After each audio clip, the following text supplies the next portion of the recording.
Hey y'all, Andrea from Andrea Speaks TV back to bring you more news and commentary you can use. Listen, I know you all may have seen or heard all of the different events that are happening now in the world. And as I have said before, at times when it seems like they want us to be focused on this one particular story, and particularly at the time of this current video, we know that what's allegedly happening in the country of Israel, nation of Israel, and other nations involved. It seems like the media, wants our attention to be drawn to that. You can make the decision if you want to watch it or not. I'm not here to criticize, but I have already shared with you all that I'm choosing not to really just focus on it so much. Instead, I'm choosing to focus on what I can control and ways that I need to prepare myself as well as my family for the uncertain times that we currently live in and the uncertain times ahead. Listen, y'all, I thought it would be a good idea just to do a search and see, what are they doing? What are they saying about food shortages? And I came across an interesting article and I want to share it with you, Basically, what they're saying is that the UK, United Kingdom, could experience, and I quote, civil unrest, y'all, due to food shortages triggered by climate disasters. Now you all know there's been an agenda about the whole climate and, need to save the planet. Now, which in cases, I would say that that's true.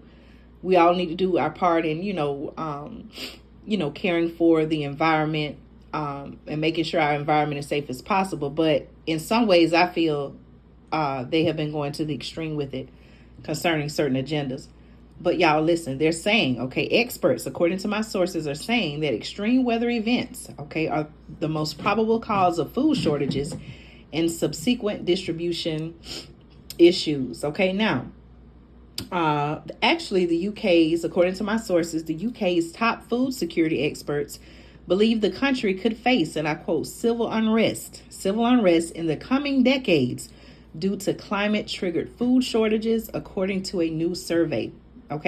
Nearly 80% of the experts, according to my sources, surveyed expressed their belief that civil unrest is either possible, 45% more than likely not, 24% said, or very likely 10% over the next 50 years due to food shortages. So as I've said, y'all, less food is being grown today to harvest tomorrow. This is not only going to affect countries in the very present and near future, but according to this source, it's saying decades ahead.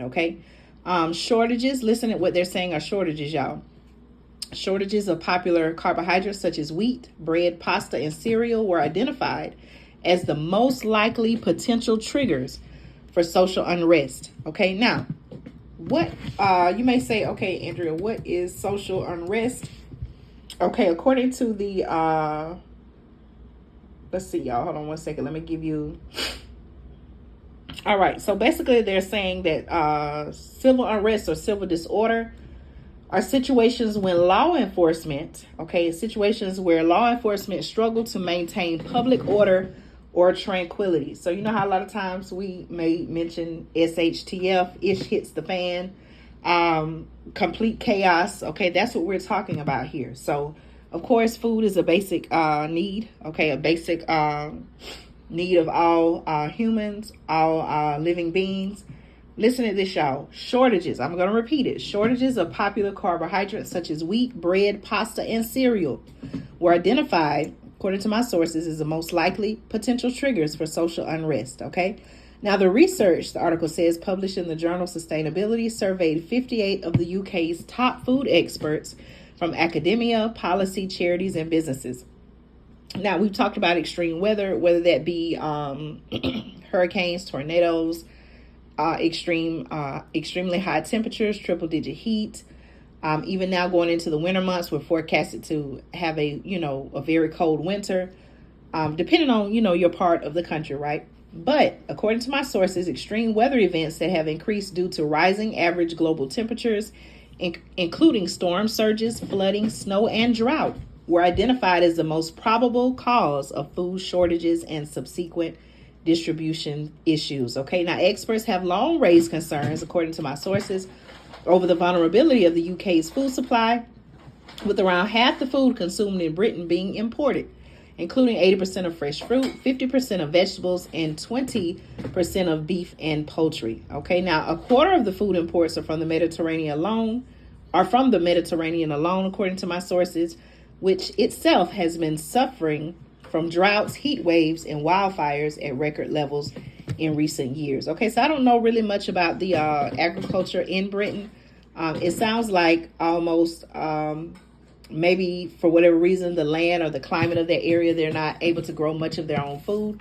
And it says that around half of their food consumed has to be imported. Okay, so maybe I need to do my research on that. Or if you all have some information on the agriculture in Britain, why is it that half of their food has to be imported? Okay, if you all could please share that information.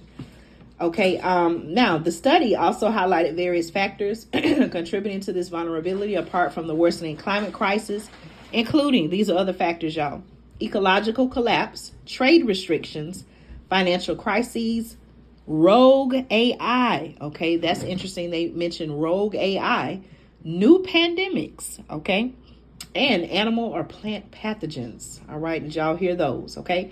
It is the combination of these factors that experts fear might lead to catastrophic failures in the food system, potentially resulting in insufficient food to feed the UK population. Okay, now here's a quote from a professor who is the director of the Global Sustainability Institute of, hold on one second, y'all, I lost my place. Let me see, okay.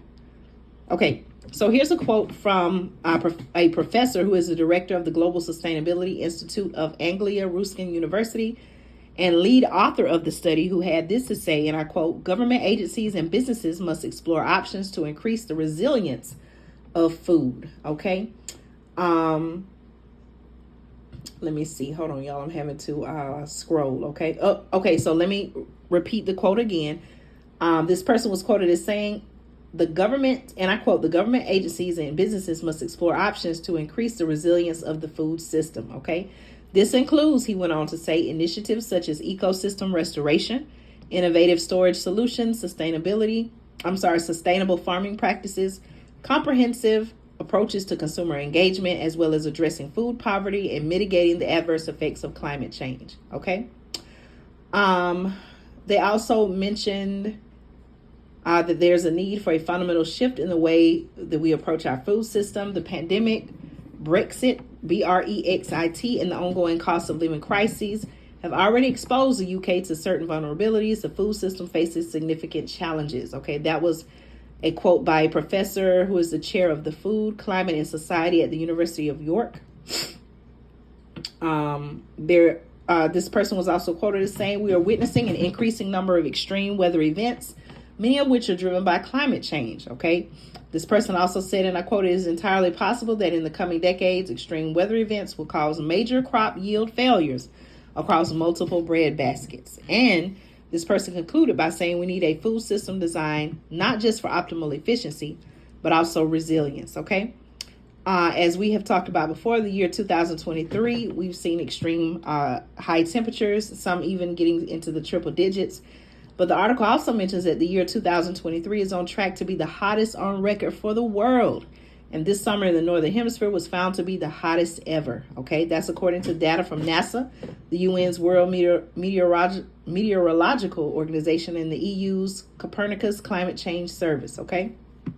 As a matter of fact, they're saying that July 2023 was the hottest month ever recorded on Earth. It was also likely the hottest month, listen, y'all, in 120,000 years. Okay, so again, you may say, "Now, Andrea, I'm not in the UK," and that may be true. I'm not in the UK either, but what I want us to look at this and learn from is, if it's happening there, who says it could not happen here in the United States or in your own local community? You know, countries, just like Britain or UK, they import some of their products, food items. So does the United States. So does other countries. So if it affects one country, it could very well affect many, many other countries across the world. So again, y'all, let's focus on, if I could, just give you a piece of advice, focus on the things that you can control. Can we completely control what's happening now in the Middle East? No, we can't. Okay. I feel like I can't. But what I can control is to an extent what's happening around me, what's going on in my local community, and the ways that I need to plan and prepare for myself and my family. Okay. All right, y'all. Just want to give you something to think about. Another update on food shortages. Let me know your thoughts. I pray that you're doing well. I pray that your family is doing well. Take care of yourselves. Get out, get some sunlight. And by all means, please be aware of your surroundings at all times. Okay. Talk to y'all soon. See you in the next video.